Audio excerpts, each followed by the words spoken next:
Have you ever wondered what it's like to share your home with a 200-pound dog who genuinely thinks it's a tiny lap puppy?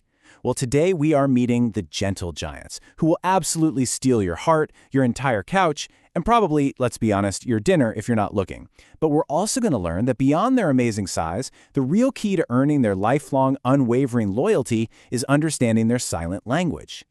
So, in this explainer, we're going to bust the biggest myth about these towering pups.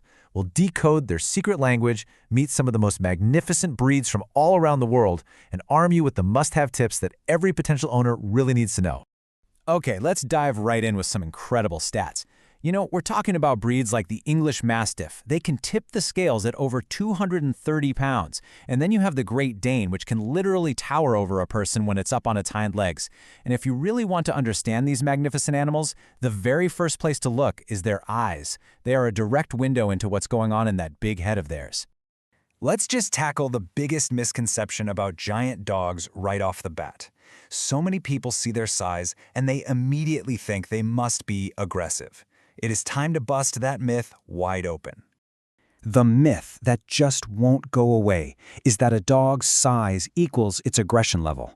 But the reality, it could not be more different.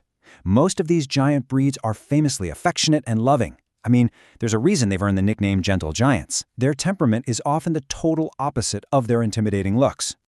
What's so fascinating is how these dogs communicate. They have this rich, non-verbal language, and to truly connect with them, we have to learn how to read it. So let's start by decoding the signals they send with just their ears. Okay, let's break down the basics of ear speak. When their ears are just in a natural, relaxed position, it means they're calm. Simple enough. When they're pulled back just a little bit, that often means they're in a friendly or curious mood. But, and this is a big one, when those ears are pinned flat against their head, that's a crystal clear sign of fear or submission.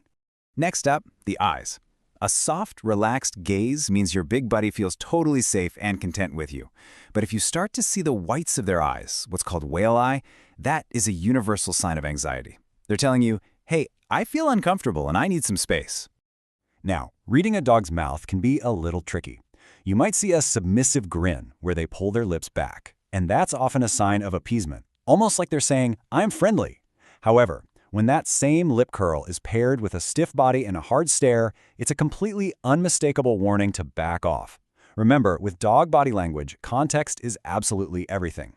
The real key is to look for clusters of these signals. You know, a single yawn might not mean much, but when you see a combination, like a tucked tail, some stress yawning, lip licking, maybe shaking it off when they're not wet, or just turning their head away, they're using all these calming signals to tell you they're stressed out and they need your help to calm the situation down. All right, now that we've got a basic understanding of how they communicate, let's meet some of the most remarkable breeds in the giant dog kingdom. Each one has its own unique history and temperament. First up, we have the heavyweight champion, the English Mastiff. This is a famously calm and loyal companion with a long history as an estate guardian. And right next to it, the skyscraper of the dog world, the Great Dane. And despite that incredible size, they are goofy, friendly couch potatoes at heart.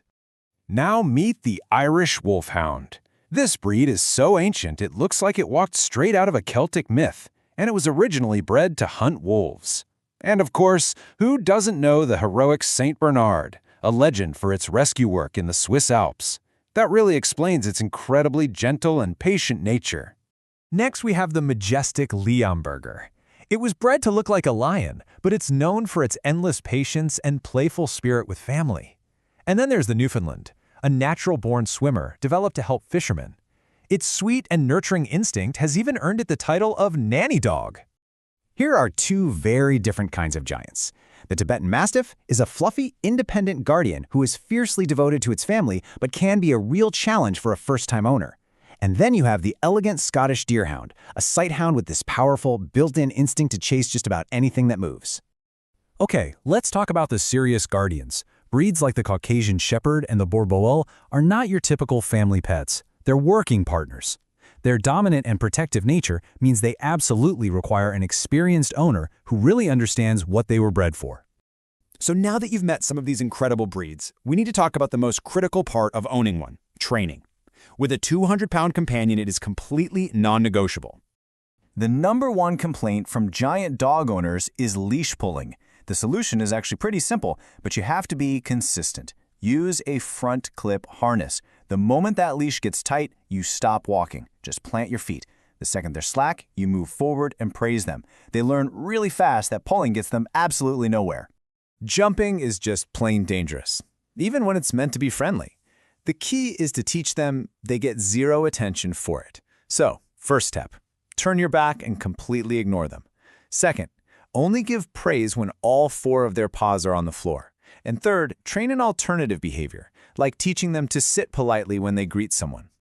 Now, beyond training, owning a giant breed responsibly means you have to be really aware of their unique health risks. Sadly, their lifespans are often shorter than smaller dogs, which makes prevention and early detection of things like joint problems and bloat absolutely vital. We have to talk about bloat, also known as GDV. It is the #1 killer of giant dog breeds. This is a sudden, life-threatening emergency where the stomach literally twists on itself, cutting off blood flow. It requires immediate, emergency surgery to save the dog's life. Knowing the warning signs is a non-negotiable part of owning one of these dogs.